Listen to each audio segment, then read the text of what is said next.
नमस्कार मंडळी, श्री स्वामी समर्थ. स्वागत आहे तुमचे आपल्या स्वामी शक्ती या चॅनलवरती. भक्तांनो, बघा, आपल्यापैकी कितीतरी लोकांच्या घरात सतत भांडणे होतात. तुम्ही असाल किंवा मी असेल, आपल्यापैकी प्रत्येक व्यक्तीच्या घरात कधीतरी भांडण होतं. बघा, नेहमी भांडण होणं आणि कधीतरी भांडण होणं यात फरक असतो. बरीच घरं अशी आहेत की ज्या घरात सुख नाही, त्या घरात एकोपा नाही, त्या घरात आनंद नाही. ज्या घरामध्ये सुख नाही, ज्या घरात एकोपा नाही, ज्या घरात आनंद नाही, अशा घरात कधीही यश मिळत नाही. अशा घराची कधीही प्रगती होत नाही. अशा घरात कधीही लक्ष्मी राहत नाही. त्यामुळे अशा घरात कधीच पैसा टिकत नाही.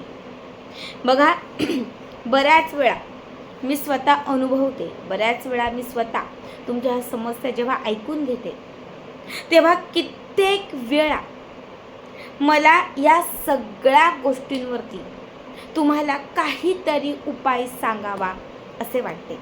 आणि आज या व्हिडिओमध्ये मी अत्यंत महत्त्वाचे असे 5 उपाय घेऊन आलेली आहे. या 5 पैकी एक, किंवा जर तुम्हाला शक्य असेल तर सगळे उपाय तुम्ही करू शकता. पण यापैकी एक जरी उपाय तुम्ही केला तर तुमच्या आयुष्यात, तुमच्या घरात किंवा तुमच्या कुटुंबात असणाऱ्या ज्या काही समस्या आहेत, त्यातील असंख्य पटीच्या समस्या ह्या संपून जातील. सतत होणारी जी भांडणं आहेत ती थांबून जातील. घरामध्ये असणारी निगेटिव्हिटी घराच्या बाहेर जाईल आणि घरात पॉझिटिव्हिटी येईल. सतत घरामध्ये असणारं दारिद्र्य, गरिबी कुठेतरी कमी होत जाईल आणि चहूबाजूने तुमच्या घरात लक्ष्मीची प्राप्ती येईल. आता सगळ्यात पहिला उपाय मी तुम्हाला सांगते. आठवड्यातील कुठल्याही दिवशी संध्याकाळी, म्हणजे संध्याकाळी 6-6:30ची जी वेळ असते, ही पॉझिटिव्हिटीची किंवा ही सकारात्मकतेची, लक्ष्मी प्राप्तीची वेळ मानली जाते. या 6 ते 6:30च्या दरम्यान हा पहिला उपाय करायचा आहे. या उपायासाठी तुम्हाला लागणार आहे थोडंसं तांदळाचं पीठ किंवा गव्हाची कणिक. गव्हाचं किंवा तांदळाचं पीठ थोडं घ्यायचं आहे आणि त्या पिठामध्ये तुम्हाला 1 चमचाभर हळद घालायची आहे. थोडंसं याच्यामध्ये पाणी घालायचं आहे. हे मिक्स करायचं आहे. हळद आणि पिठाचा एक तुम्हाला दिवा बनवायचा आहे.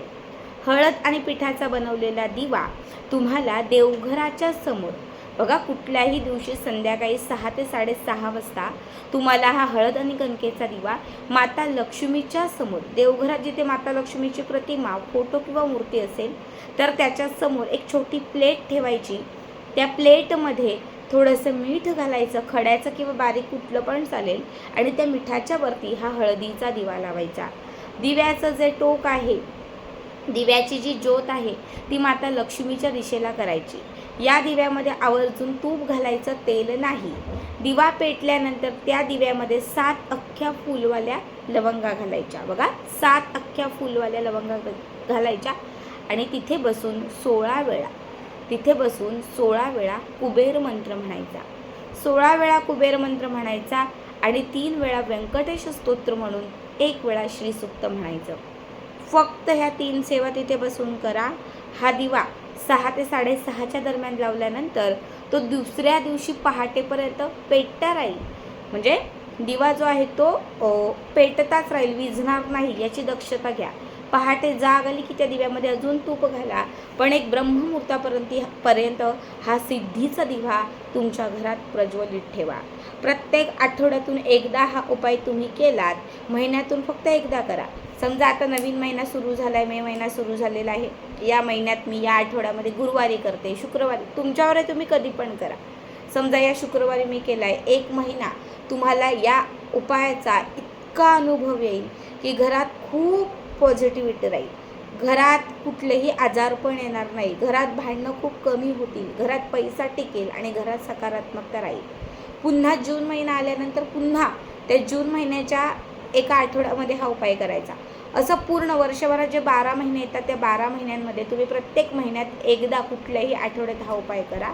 तुमच्या घरात कायम सुख, समृद्धी, ऐश्वर्याची प्राप्ती राहील आणि नेहमी सकारात्मकता तुमच्यासोबत राहील. मी तुम्हाला दुसरा उपाय सांगते. दुसरा उपाय तुम्हाला कमीत कमी 21 दिवस करायचा आहे. सकाळ किंवा संध्याकाळ कुठल्याही वेळात आपल्या घरामध्ये दक्षिण भाग जो आहे, या दक्षिण भागामध्ये तुम्हाला एक मातीची पंती ठेवायची आहे आणि त्या मातीच्या पंटीमध्ये तुम्हाला रोज भीमसेनी कापराच्या 4 ते 5 वड्या घालून त्याच्यामध्ये पिवळी मोहरी जाळायची आहे. कापूर आणि पिवळी मोहरी जळत असताना तिथे बसून फक्त तुम्हाला 3 वेळा कालभैरव अष्टकम म्हणायचं आहे. कालभैरव अष्टकम येत नसेल, तुम्ही मोबाईलला म्हणजे गुगलला तुम्ही टाकलं किंवा यूट्यूबला तुम्ही लावलं आणि नुसतं ऐकलं तरीही चालेल. जर तुम्ही सलग 21 दिवस ही गोष्ट केली, समजा मासिक धर्म किंवा सुतक काळ असेल, आता जर महिलांचा मासिक धर्म असेल तर तुम्ही पतीला किंवा तुमच्या मुलांना सांगा की घराच्या दक्षिण भागात या ठिकाणी कापूर जाळा आणि बाजूला यूट्यूबला कालभैरव अष्टकम लावून द्या. कालभैरव अष्टकम 3 वेळा होईपर्यंत कापूर पेटताच ठेवा. बघा, या 21 दिवसांमध्ये तुमच्या घरामध्ये खूप पॉझिटिव्ह वाटेल. घरात असणारी निगेटिव्हिटी घराच्या बाहेर जाईल, सतत असणारे क्लेश कलह संपून जातील आणि घरामध्ये सकारात्मकता येईल. तिसरा जो उपाय आहे हा अमावस्येला किंवा पौर्णिमेला करायचा आहे. बऱ्याच वेळा काय होतं, घरात सुख असतं, आनंद असतो, पण कुणाकुणाला ते बघवत नाही. आपल्या शेजारची किंवा जवळची लोक नजर लावतात. अशासाठी तुम्हाला एक श्रीफल म्हणजे एक नारळ घ्यायचा आहे. या नारळावरती एक तुम्हाला हळदीने स्वस्तिक काढायचं आहे. हा नारळ बघा, शक्यतो हा उपाय सकाळ किंवा संध्याकाळी तुम्हाला किंवा रात्री तुम्हाला करायचा आहे. उजव्या हातात नारळ घ्यायचा, 4 कोपऱ्यांना तो फिरवायचा, स्पर्श करायचा 4 भिंतींना. घराच्या मुख्य दारावरून तो 7 वेळा उतरवायचा आणि घराच्या समोर चालत जायचं. जिथे मोकळी जागा असेल अशा ठिकाणी हा नारळ फेकून द्यायचा. तो फोडायचा नाही, तोडायचा नाही, फक्त तो नारळ लांबपर्यंत फेकून द्यायचा आणि घरात यायचं. जर तुम्ही अमावस्येला किंवा पौर्णिमेला हा उपाय केला तर तुम्हाला त्या 24 तासातच अनुभव येईल. घराची बाण खुली होईल, घरात पॉझिटिव्हिटी येईल, घरात सकारात्मकता येईल आणि घरात असणारी नकारात्मकता घराच्या बाहेर जाईल.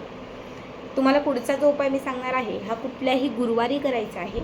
घरामध्ये पैसा टिकत नसेल, पैशांची खूप जास्त समस्या असेल, आर्थिक तंगी सतत वाढत असेल, तुम्हाला कुठल्याही मंगळवारच्या दिवशी, आठवड्यातील कुठल्याही मंगळवारच्या दिवशी हनुमानाच्या मंदिरात जायचं आहे.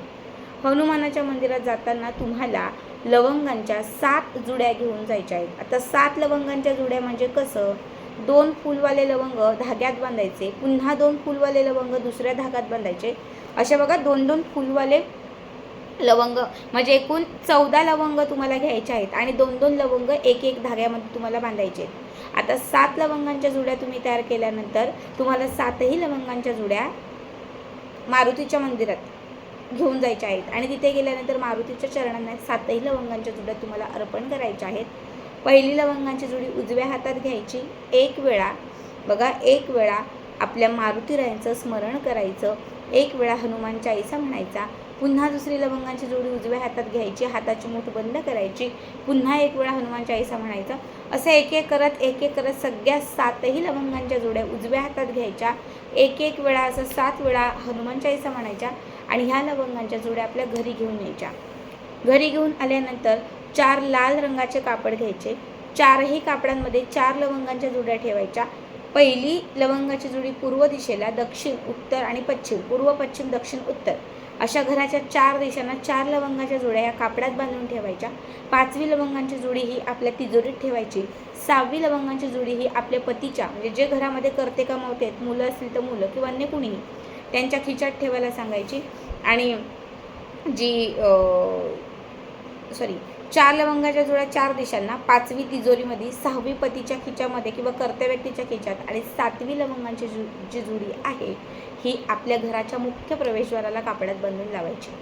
छोटं कापड किंवा बाजारामध्ये पोटल्या मिळतात रेडीमेड, त्याच्यामध्ये ती लवंगाची जोडी टाका, पॅक करा आणि दाराला, मुख्य दाराला लावा. 7ही लवंगांच्या जोड्या तुमच्या घरात 10 पटीने यश मिळवून देतील. घराची प्रगती होईल, कायम घरात सुख राहील, भांडणं घरातली संपून जातील. ह्या 7ही लवंगांच्या जोड्या तुमच्या घराचं वाईट शक्तींपासून नेहमी संरक्षण करत राहतील आणि तुमच्या घरामध्ये पॉझिटिव्हिटी आणत राहतील. खूप साधे आणि खूप सोपे उपाय आहे, नक्की करा.